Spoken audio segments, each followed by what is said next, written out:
Hello, this is Ramirez with Tidewater Renaissance Fighting Arts, and today we're going to talk about gauntlets. Specifically, these are the Sparring glove, Infinity gloves, and I got to tell you, they're comfortable enough. I do feel comfortable taking this really nice drinking vessel I got at Penzic last year and drinking with it. But in all seriousness, folks, we're not here about being able to drink with your fencing gloves. Rather, how do they work when you're sparring? So I wanted a set of 5-finger gauntlets like many people out there. I looked at all the options, and when the reviews came out for the Pro Gauntlet, I was not sold on spending that much money for a set of HEMA gauntlets. These kind of came in as the next best thing of what was available. So I know some people had the, I want to say Koning gloves. They're a leather glove with padding in it, but those weren't available. So I ended up ordering a set of sparring gloves. Downside to sparring gloves was it was a long wait to get them. Infinity gloves, unlike the other gloves from Sparring Glove, they are made to measure, in that, you know, they take your size measurements into account. So they have the correct glove, the spacing of the plates. It's not truly, I guess, bespoke. If you like, you know, suit stuff, they're more made to measure, which means they've spaced the fingers out to accommodate for you. Overall, I really like these gloves, and my review is largely positive.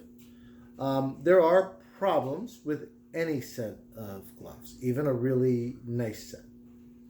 So for me, one of the things is that the little plates can tilt, and if they tilt and press, sometimes I will find they will put pressure on my fingers that they probably shouldn't. But it's just the nature of the beast that if I'm holding a blade and I twist it, it'll turn. There's nothing locking that in. So you can kind of see I can turn this. So it does have the freedom to turn. Other than that, I think everyone else has kind of pointed out, I'm not the first person to do a review on these gloves, that especially the thumb joint has a lot of pads, but it is vulnerable to really forceful attacks.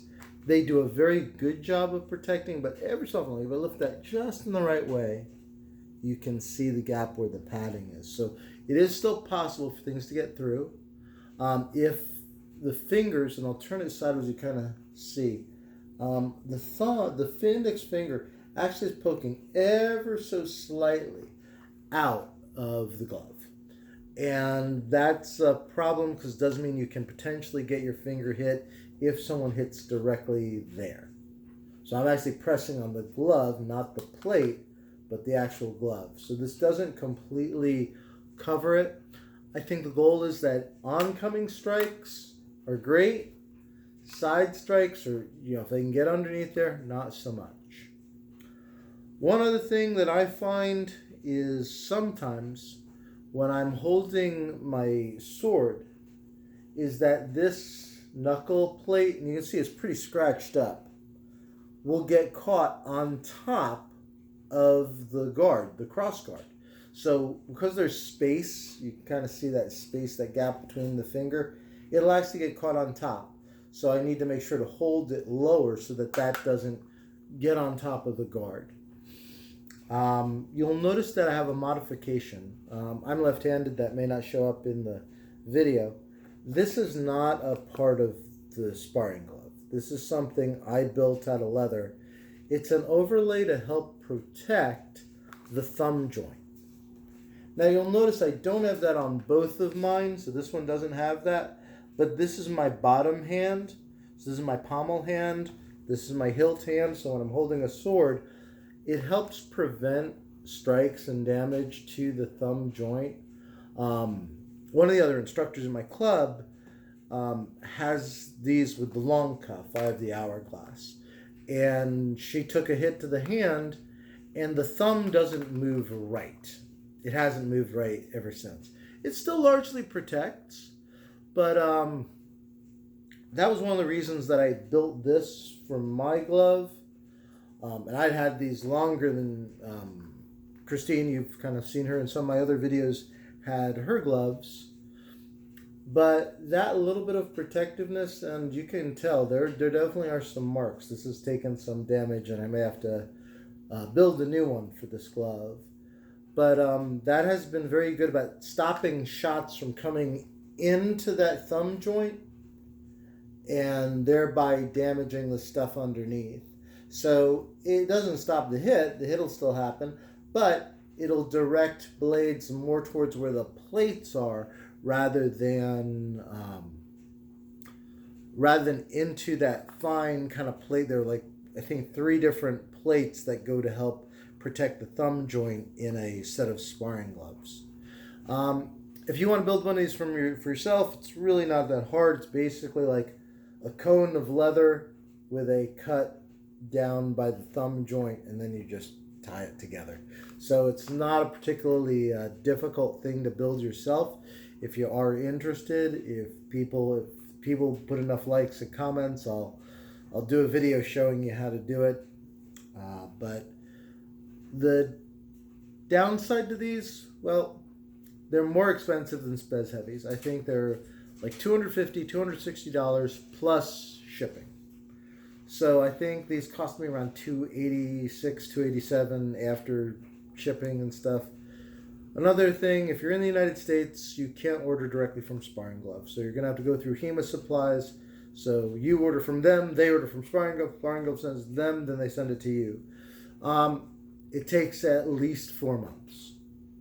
I've had friends take 6 months. So don't think, okay, I'm going to buy these gloves, I'm going to have them for the tournament next month. You're going to have them before next year's set of tournaments, because there's a while in turnaround on these.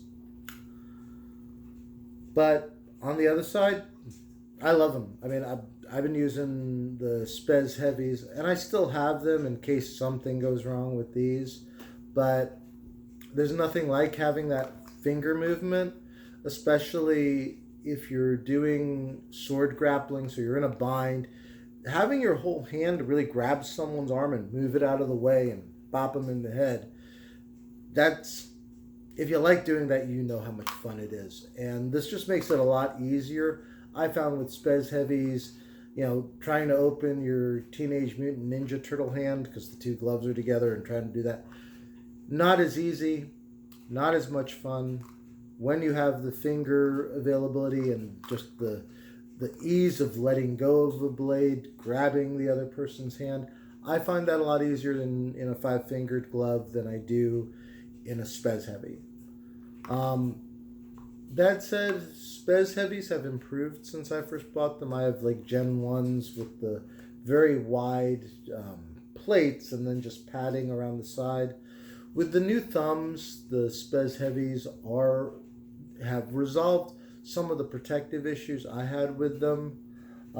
These do a nice job of protecting the thumb. I don't think I've ever had a thumb issue with them, but I also modified this one to make sure that didn't happen. So that's something to keep in mind if you're going up from a Spez Heavy to these gloves. Also, your hands are going to be wider. Let's just be honest, there's space in between each finger. So your hand isn't really like this. Your hand's going to be like this. And that is going to take up some space in the glove. That's going to take up some real estate on your hilt. So that is kind of important to keep in mind when thinking about getting the Sparring Glove Infinity gloves. But as I said, overall, I like them. I think they're a big step up from the Spez Heavy gauntlets, because I do get that finger control. I think that in comparison to, let's say, not the Spez Heavies, but like the Pro Gauntlet, it's like 100 and change less, and after shipping. I mean, if you ever get a Pro Gauntlet, you're talking like $450, $500. That means these are closer to half the cost. So I haven't seen anything with the Pro Gauntlet that's made me go, I regret my decision. I should have ponied up the extra money for Pro Gauntlets. I'm very happy with them. They did take a while to get. But as long as you have another type of glove you're using currently in your sparring in good condition, I know for my the other instructor, Christine, when she had sparring glove, 5-finger gloves, which are different, and hers were kind of falling apart. I had to manually repair them, put in some leather upgrades to them to keep her sparring until her set of Infinity gloves came in. So as long as you have a workable pair of gloves that you're using currently and you can afford to wait 4 or 5 months to get them, I recommend getting them. But if you're looking for something immediate, I have people in my club who are like, oh, I want to spar right away.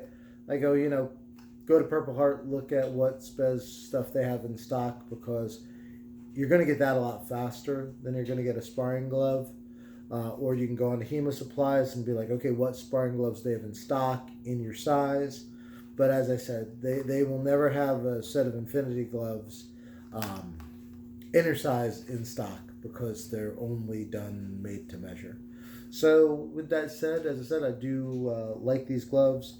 If people really want me to show them how to do the little leather cuff mod, put a comment in the comments section and I'll take it apart, show you a picture of it. And it's not that complicated to make, and it will save the life of that thumb joint, some of the plates in there, and you won't get hit directly in that spot. Or if you do, the glove inside won't get damaged.